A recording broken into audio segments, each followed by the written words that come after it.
नमस्कार विद्यार्थी मित्रों, आज हम ज़रा प्यार से बोलना सीख लीजिए इस गज़ल के माध्यम से एक कसौटी लेने वाले हैं, जिस पर आधारित मैं आपको कुछ प्रश्न देने वाला हूँ।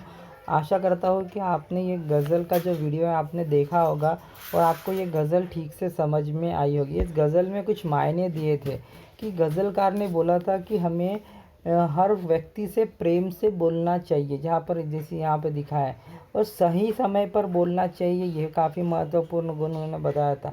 बोलने से पहले विचार करना चाहिए और आत्मनियंत्रण रखना चाहिए। ये कुछ उन्होंने अच्छी बातें बताई थी जो हमें जीवन में काफ़ी उपयोगी होने वाले थे, और काफ़ी महत्वपूर्ण संदेश इस कविता में जो कवि है उन्होंने दिया है कि नहीं। ये आपने पिछला जो वीडियो है वो देखकर ज़रूर आपने समझ लिया होगा। तो चलिए आज इस पर मैं आपको पर आधारित, इस कविता पर, इस गज़ल पर आधारित कुछ प्रश्न देता हूँ जो आपको छुड़ाकर मुझे दिखाना है, भेजना है। तो सबसे पहला प्रश्न आपको करना है, कवि ने ये तालिका पूर्ण करना है। ये प्रवाह तालिका जो है, ये प्रश्न आपको लिखना है।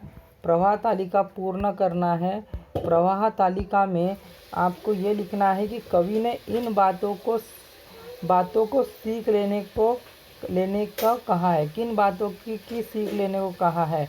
तो आपने देखा है किन बातों की सीख लेने को कहा है। तो आपको ये कविता जब पढ़ोगे तो आपको ये पता चला कवि ने हम इन बातों की सीख लेने को कहा है, मतलब कम बोलने को कहा है, विचार पूर्वक बोलने को कहा है। तो इस प्रकार से आपको सोच कर ये जो 4 बॉक्स है इसमें आपके उत्तर लिखकर भेजना है। चुप रहने के फ़ायदे आपको लिखना है। दूसरा प्रश्न है कि चुप रहने के 4 फ़ायदे आपको लिखना है। हमने इस पर चर्चा की थी स्वाध्याय में, तो चुप रहने के फ़ायदे आपको यहाँ पर लिखना है। इसके बाद ये जो दूसरा प्रश्न है, कांटे बोने वाला, अर्थ लिखो। इसकी कविता पढ़ो और इसके अर्थ लिखना है। कांटे बोने वाला, चुभने वाली, फटने वाली। तो ये तीनों शब्दों के अर्थ आपको लिखना है। उसके बाद कविता में आए इन शब्दों के अर्थ लिखो। मधु यानी शहद बताया गया है। तो इस प्रकार से आपको जो अर्थ है उस पर आधारित उसका शब्द लिखना है। कड़वा, विचार, आवश्यकता, तो उसमें हिंदी में कौन से शब्द कविता में बताया है उस पर आधारित आपको इसके अर्थ यहाँ पर लिखना है। ये 4 प्रश्न हो गए। इसके बाद हमने भाषा बिंदु पर आधारित उपसर्ग और प्रत्यय। उपसर्ग मैंने आपको बताया था कि जो अक्षर है, जो शब्द है उसके पहले लगता है, और जो प्रत्यय है वो बाद में लगता है। जैसे भारतीय है, भारत, भारतीय, य लगा है, तो ये जो लगा है ये प्रत्यय हो गया। क्या हो गया? प्रत्यय, क्योंकि ये शब्द के बाद में लगा है। भारत है शब्द, भारत के बाद में लगा है। आस्थावान भी उसी प्रकार का है। और ये जो बेबात है, बात शब्द है, आपको पता है बात ये शब्द है, उसके पहले जो ये लगा है उपसर्ग उसे बेबात कहते हैं। ठीक है, तो ये आपने पहले ही छुड़ा लिया है। तो आपको क्या करना है, इसी प्रकार के 2 प्रत्यय और 2 उपसर्ग के उदाहरण लिखकर दिखाना है।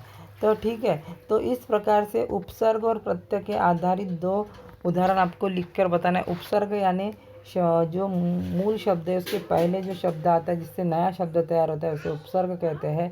प्रत्यय यानी जो मूल शब्द है उसके बाद लगकर परिणाम कारक या काफ़ी प्रभावी शब्द बनता है उसे प्रत्यय कहते हैं। तो इस प्रकार से ये जो प्रश्न मैंने आपको बताया है, वो प्रश्न आपको छुड़ाकर व्हाट्सएप के ग्रुप पर हमें भेजना है। अपने मन से लिखो, भले ही आप कविता का आधार लो, इसमें कोई बात नहीं, बड़ी बात नहीं है।